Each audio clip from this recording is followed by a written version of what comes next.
ఇంట్లో తగాదా ఉంటే ఆ ఇంట్లో చూసుకోవాలి కానీ అక్కడ ఒక చెల్లి మొదలైంది, మళ్ళీ ఇక్కడ మొదలైంది. ఇవ్వడం ఒక ఆవిడ శర్మిల వచ్చింది, ఇక్కడ ఒక పార్టీ పెట్టింది, వెళ్ళింది, మన కాంగ్రెస్ లో జాయిన్ అయింది. ఆ ఇంట్లో తగాదాల వల్లనే కదండి. అలాగే ఇక్కడ కవిత కూడా అంతే, ఇంట్లో తగాదాల వల్ల వచ్చి కుంపటి పెట్టుకుని మళ్ళీ వచ్చి ప్రజల మీద 14 సంవత్సరాల నుంచి లేని ఉద్యమకారులు కూడా ఇప్పుడు గుర్తొచ్చారు ఇవిడికి. అది కరెక్ట్ కాదు కదా. నీ ఇంట్లో ఉంది, చూసుకో. నువ్వు లేదు, నచ్చలేదు, పార్టీ పెట్టుకో, తిరుగు. ఇది సేమ్ అంతే అంతే అవుతుంది. కానీ దీని గురించి పెద్ద ఎక్కువ మనం డిస్కస్ చేసుకోవాల్సిన ఇదేం లేదు. ఆ అమ్మాయి అన్ని రకాలుగా యాక్టివ్.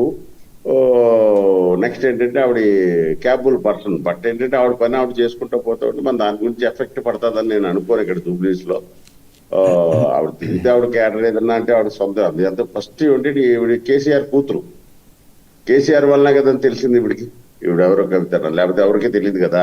ఇప్పుడు ఇండివిజువల్ గా ఎవరు రాలేదు కాబట్టి అంతా కేసీఆర్ మీద ఆధారపడి ఉంటుంది. కాబట్టి కేసీఆర్ చరిష్మా మీద ఉంటుంది. కాబట్టి ఈవిడ గురించి పెద్ద మనం దాని గురించి డిస్కస్ చేసిన అవసరం లేదు. దాని ఎఫెక్ట్ ఇక్కడ ఏముండదు. ఆవిడ తిరుగుతూ ఉంటుంది. ఒకవేళ ఆవిడ లెక్కిపోతుందని ఎక్కడో చోట ఛాన్స్ తగలవచ్చు.